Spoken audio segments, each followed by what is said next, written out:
G'day, I'm Stephen Travers. My YouTube channel has just racked up over 1 million views, which for an old fella like me is a pretty big number. So it got me thinking of all the content that I've recorded in over 400 videos.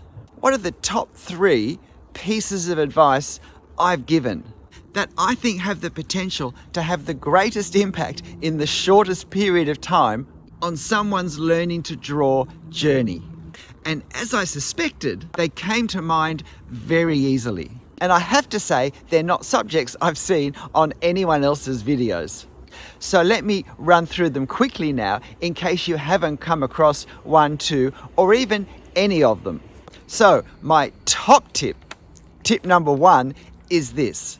When confronted with drawing overwhelming detail, such as the grass on the ground behind me, or the leaves on the trees, or the branches on the trees, don't try and draw the detail, but rather draw the effect of the detail. Pull back your concentration slightly from the detail, taking a little more all at once. Half blur your eyes and say, what am I seeing? What is it that I see when I'm not seeing everything quite so exactly? And that's what we need to try and draw. That's what's much easier to draw. And I would say that's what also creates a better result, a more realistic result in our drawing. Because if we draw all the detail, we've drawn more than what we would normally see when we look at something. And that makes it less realistic.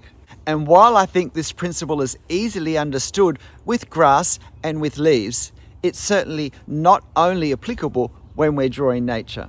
Let me show you a few examples in drawings now where I have drawn the effect of the detail, not the detail. And each one of these is the subject of a video that I've put on a playlist. So this is how it looks when we draw a tree, drawing the effect of the detail of the leaves, not the actual detail. Or it looks this way, drawing the effect of the detail when we draw bricks. Or if we're drawing a row of houses or buildings going down a street, we can start with drawing the detail, but we finish up drawing the effect of the detail. I find it very useful when I'm drawing architectural details such as statues, impediments, or the tops of Corinthian columns, to focus on drawing the effect of the detail, not the actual detail. It works very well drawing interior scenes where there's much decoration. It's particularly useful in drawing a bush scene where there is a great profusion of different types of plant life. And it's useful for foliage in general, not just trees in particular. I also concentrate on drawing the effect of the detail when I draw buildings and I have roofing materials such as tiles or slate. I find it very helpful even for particular objects such as chandeliers, where there is great complexity way beyond my ability to draw it, to capture it in the drawing I'm doing at that point. I find drawing the effect of the detail very useful for cobblestones, particularly in the foreground reaching back into the distance when I'm drawing street scenes. And I find drawing the effect of the detail works just as well for drawing tree branches as it does for drawing the leaves on the tree. And I've put the videos that each of these drawings come from onto that playlist I mentioned, drawing the effect of details, not the actual details. So if any of these subjects in particular interests you and you'd like to see a greater demo on it, you'll be able to find these videos easily on that playlist. So that's the number 1 tip in my 1 million views on my channel, 3 top tips. My second tip is this. When we're learning to draw, we're learning to draw. We're not producing artworks. Learning is an art in itself. Learning is a skill. We need to learn in many ways. When someone learns the piano, they're not expecting that by the end of their first session or second session or even the end of the first week that they're going to be performing a concert for their neighbours and friends. They're not expecting to pick up a Beethoven concerto and astound everyone with their talent. No, that's not the way anyone learns to play the piano. It's not the way really that we learn to do anything. And it's very clear with a musical instrument that this is not a good learning experience or pattern. But because drawing can produce an artwork, and because we're often inspired to draw by seeing artworks, we can make the mistake of thinking that when we pick up a pen or a pencil and a sheet of paper, we're about to produce an artwork. And besides probably not being true, it's actually going to slow down our ability to learn the things we need to learn so that we can produce artworks. Thinking I'm going to produce an artwork, I'm going to produce something worth giving away or framing or whatever, is likely to have me choose subjects which are just too grand for my ability level right at this point. There is no point trying to draw the Musée du Louvre if I haven't mastered drawing a simple cottage.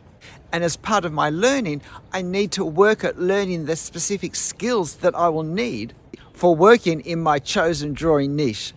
I might need to learn how to draw straight lines. I might need to learn how to do hatching. I might need to make sure I understand perspective or human anatomy or anatomy of certain animals. Because I won't be able to produce a satisfactory drawing until I can satisfactorily handle all the component parts of that drawing, of the subjects in that drawing, of the media used in that drawing, of the techniques needed for that drawing. And the fastest way to learn particular skills is to do exercises that focus on those particular skills. And they're called exercises because that's what they are. They're repeating a certain small element or component over and over and over again, often in a fairly limited way, because this is the way to maximize improvement. This is the way to accelerate getting on top of whatever skills we need to develop in that area. Trying to produce artworks too soon will greatly slow down our improvement speed. And because it puts the pressure on us to produce an artwork, it can make us focus on not making mistakes, when making mistakes is a very important part of learning confidence and freedom and expression in our drawing. I can't draw the lines I'm needing to draw. I can't learn to draw the lines I'm needing to draw if I'm tense and hesitant because I don't want to risk a line going out of control. In a sense, it's learning to control out of control lines that can often produce the best drawing results. And my third tip is, well, it's probably as much a warning as it is a tip, but that's that most perspective videos that I'm aware of are not particularly helpful for artists. And they'll actually make you end up feeling that somehow you're not capable of understanding perspective, when the truth is they haven't explained to you what you as an artist needs to know to use this information in your drawings. What's usually shown in those little box diagrams with the horizon behind and vanishing points is accurate enough as it goes, but they were really designed for architects to showcase a single structure in a visually dramatic way, without having to worry about any real-life context, such as uneven ground or surrounding structures.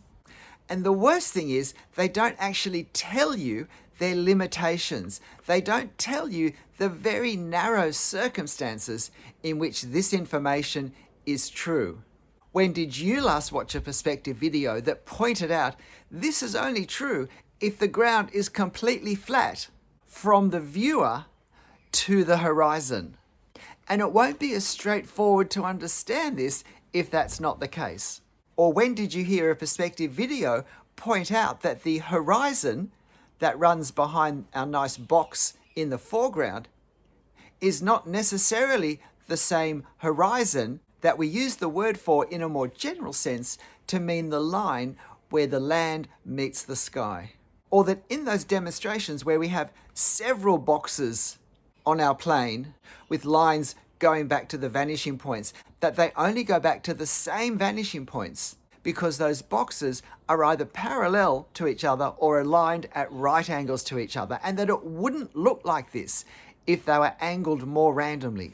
How many of these videos have told you that that line where the box touches the ground, that looks like it's one of the perspective angle lines, and it certainly has a line going along it to the vanishing point, is actually not necessarily one of those perspective angle lines. It's only the case coincidentally in this illustration because the ground is completely level.